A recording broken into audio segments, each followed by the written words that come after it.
प्रिय दोस्तों, जिस जिस पर यह संसार हंसा है उसी ने इतिहास रचा है। सभी के लिए राधे राधे, जय श्री कृष्णा। आप देख रहे हैं एस्ट्रोलॉजर पंडित ब्रजेश कौशिक और मैं ज्योतिषाचार्य पंडित ब्रजेश आप सभी दर्शकों का आपके अपने इस प्लेटफॉर्म पर तहे दिल से हार्दिक अभिनंदन स्वागत करता हूं। दोस्तों, पितृपक्ष हमेशा भाद्रपद शुक्ल पूर्णिमा से लेकर के आश्विन कृष्ण अमावस्या तक मनाया जाता है।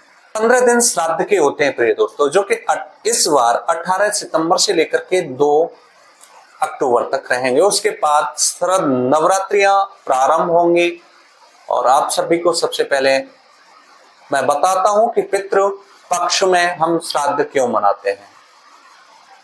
ब्रह्मांड में 7 लोक होते हैं, जो कि तल, वितल, सुतल, तलातल, महातल, रसातल और पाताल।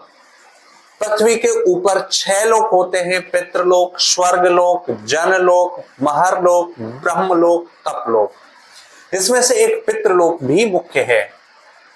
कर्म के अनुसार ही पितृ अपने लोक में जाते हैं।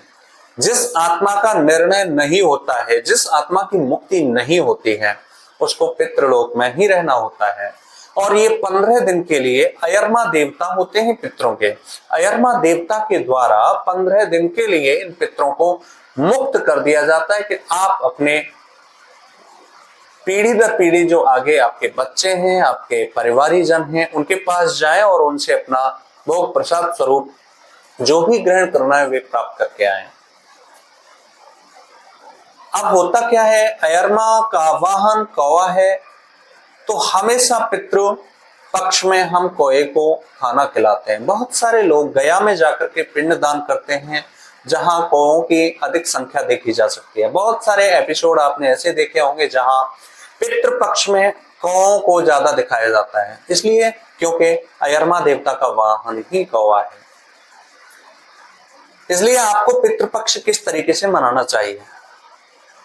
प्रिय दर्शकों, आपको पितृपक्ष में श्राद्ध के दिन, जिस दिन भी आपके पूर्वजों का अंतिम दिन था, उस दिन ही, उस तिथि को ही आपका पितृपक्ष निर्धारित किया जाता है। सबसे पहले आप स्नान करें और स्नान करने के बाद अपने घर की शुद्धि पवित्रीकरण करें और फिर जल, अन्न जो भी आपसे बन सके अपने पितरों के लिए आप उसे अर्पित करें। आवाहन करें पितरों का कि हे दादा परदादा, पितृ प्रपितामह, मातामह जो भी हैं, उनके आवाहन से आप उनको आहूत करें, बुलाएं और फिर बुला करके किसी ब्राह्मण को, किसी ब्राह्मणी को भोजन कराएं, जिसके रूप में उनको आप कुछ दान स्वरूप में दक्षिणा भी दें, वस्त्र भी दे सकते हैं। ऐसा करने से आपके पितृ आप पर प्रसन्न होते हैं और आपको आशीर्वाद स्वरूप में कुछ न कुछ प्रदान अवश्य ही करते हैं। जो ऐसा नहीं करते हैं उन्हें पितृदोष का भागी होना पड़ता है। पितृदोष का भागी होने के कारण आपको क्या क्या परेशानियां हो सकती हैं। जब पितृदोष लगता है ना, तो घर में संतान सुखी ना रहना, शारीरिक कष्ट होना, कलह होना, संतान में पुत्र की प्राप्ति ना होना, ये बहुत सारे कारण हो सकते हैं। या मंगल दोष बहुत सारी कुंडलियों में देखने के लिए मिलता है, एक पितृदोष का कारण बनता है। अकस्मात दुर्घटना घटित होना, घर में सभी के मन के विचार अलग अलग होना, ये सब पितृदोष के कारण ही होता है प्रिय दोस्तों। अब इसको करने के लिए, दूर करने के लिए केवल एक ही उपाय है। आप श्राद्ध के दिन जो भी तिथि है उसमें अपने पितरों को आवाहन करें और उनको भोजन के रूप में जो भी प्रसाद है उसको खिलाएं। अगर आपके पास अत्यधिक गरीबी है, गरीबी होने के कारण आप कर्जा करके कभी भी श्राद्ध ना मनाएं, क्योंकि इससे आपके पितरों को कभी भी मुक्ति नहीं मिलती है, उनके मुक्ति के द्वार नहीं खुलते हैं। वे भी खुद दुखी होते हैं कि आज मेरे ही अग्रज कर्ज करके मेरे लिए इतना सब कुछ कर रहे हैं। तो इतना सब कुछ नहीं करना है, जो भी आपसे श्रद्धा से बने वे करें, अपनी योग्यता के अनुसार करें। वायु, भूमि, अग्नि, सूर्य प्रकाश, जल के द्वारा हर प्रकार से उनके पास पहुंच जाता है। इसलिए वायु में जो भी पक्षी हैं, भूमि पर रहने वाले जो भी थलचर हैं, अग्नि में जो भी हम भोग लगाते हैं, या फिर सूर्य के प्रकाश में जो भी जीव जंतु होते हैं, जल में जो जीव जंतु होते हैं, उनके द्वारा उन तक ये प्रसाद अवश्य ही पहुंचता है। तो ऐसे समय में आप चींटियों के लिए भी कुछ प्रसाद बना करके आप अवश्य ही खिला सकते हैं।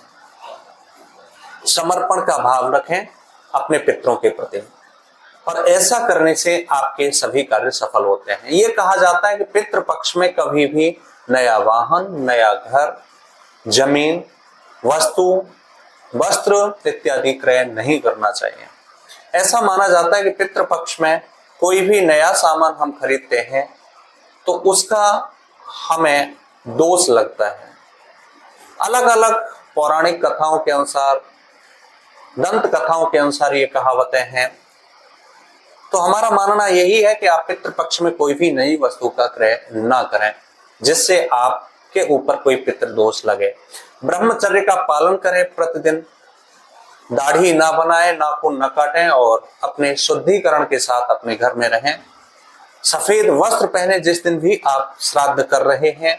धूप, दीप, नैवेद्य इत्यादि, तर्पण, मार्जन इत्यादि अवश्य करें। आप हवन में जायफल से उन्हें प्रसाद के रूप में जायफल का आप भोग लगा सकते हैं, आहुति दे सकते हैं।